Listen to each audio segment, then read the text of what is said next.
What should be the tactics employed by British Prime Minister Sir Keir Starmer when he meets with President Trump later? In a moment, you're going to hear from a leading political biographer and contemporary historian, Sir Anthony Seldon. We've also hired the services of a psychologist and psychotherapist. How do you deal with someone who often goes to bed thinking one thing and wakes up the next morning having completely reversed his position?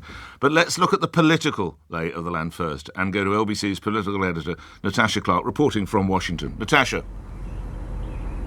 Good morning, Nick. Yes, a totally crucial 48-hour flying visit for the Prime Minister Keir Starmer. It's the biggest day of his premiership so far. Now, we landed in Washington, D.C. last night. We were whisked off to the ambassador's residence for a fancy bash hosted by none other than Peter Mandelson. Now, Keir Starmer told a packed room of ambassadors and diplomats that history shows when we work together, great things happen. That there is no more important relationship for the United Kingdom in defence, in security, in trade, in tech, in finance, and so much more. We have an incredible $1.5 trillion invested in each other's economies. Our trading relationship is not just strong, it's fair and balanced. And he had this very funny clip about our new man in Washington, which had the whole room laughing.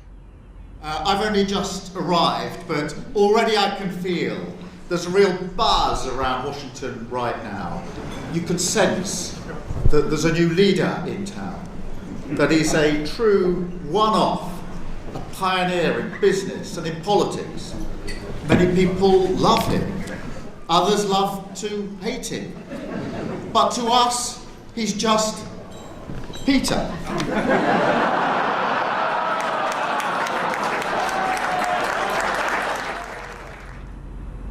Now, today's the day, Nick. Hours of talks we're expecting at the White House, the Oval Office, and a joint press conference with the US President himself. Now, look, there is the potential for anything to happen. The special relationship could be completely ripped up or become the most special relationship ever. It's a high-stakes gamble for the Prime Minister. And, Nick, there are so many things that could ruin and completely derail this trip. The main issue, of course, is going to be Ukraine and this peacekeeping deal. But last night, Donald Trump suggested that it was not his responsibility to defend Ukraine.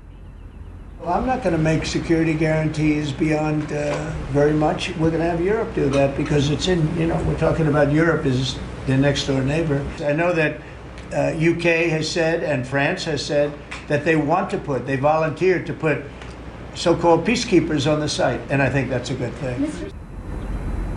And Nick, what if Donald Trump does not like that Chagos Deal? David Lammy said last night that it could be totally vetoed and that this would not happen without his consent. And I'm sure there are other issues that are going to crop up too, not least tariffs. Trump mentioned them again last night. He said they are coming. Defence spending, of course, too. Will the Prime Minister's vow to go up to 2.5% be enough for Donald Trump? The Online Safety Act is another thing that people here in Washington are very, very worried about. This visit could be blown off course by any of these issues. He's the most unpredictable and outspoken president ever. And no matter how much wargaming Downing Street have done, there's a chance that this all might totally blow up in his face. LBC's going to have a ringside seat for all of that action. Political editor Natasha Clark reporting from Washington. So how should this be handled?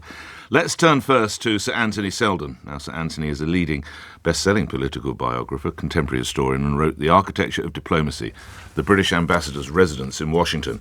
Sir Anthony Seldon joins me now.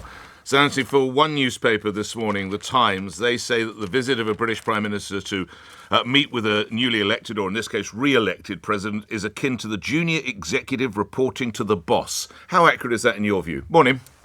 Good morning, Nick. Well, I think it is now accurate. Look, back in the glory days, Nick, when you had Winston Churchill as Prime Minister and Roosevelt as President, it was very different. Or back even in the days of Margaret Thatcher with Ronald Reagan, she wasn't playing second fiddle to anybody. And even, back 25 years ago with Tony Blair and Clinton and George W. Bush, he was Blair in many ways, again, was the more significant figure. So history, Nick, has changed, but that doesn't mean that Keir Starmer is a mere supplicant.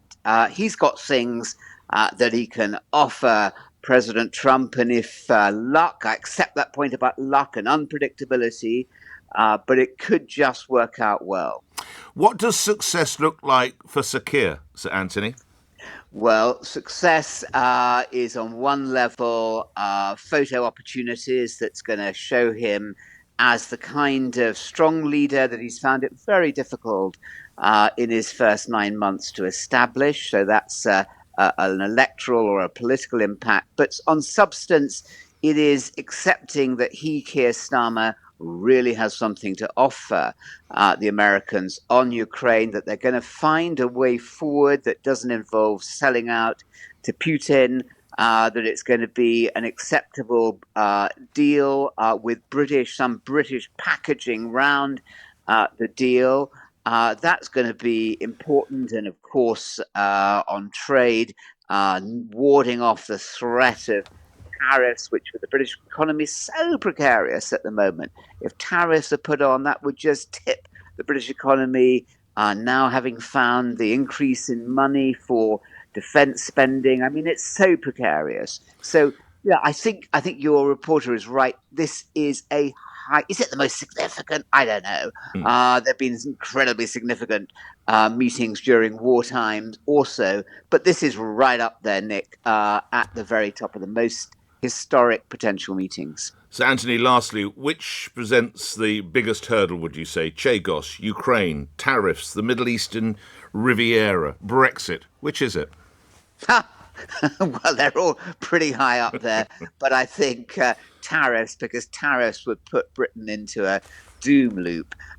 So much hangs on this. And, the best relationships, the chemistry has worked. Churchill, Roosevelt, Thatcher and Reagan, and Blair and Clinton, the chemistry really worked. And there isn't that personal chemistry. That doesn't mean it's not going to work.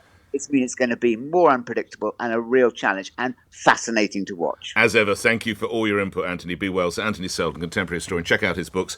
Best-selling political biographer. Let's mention this one in context of our conversation. The Architecture of Diplomacy, the British Ambassador's Residence in Washington, 13 after 7. Now,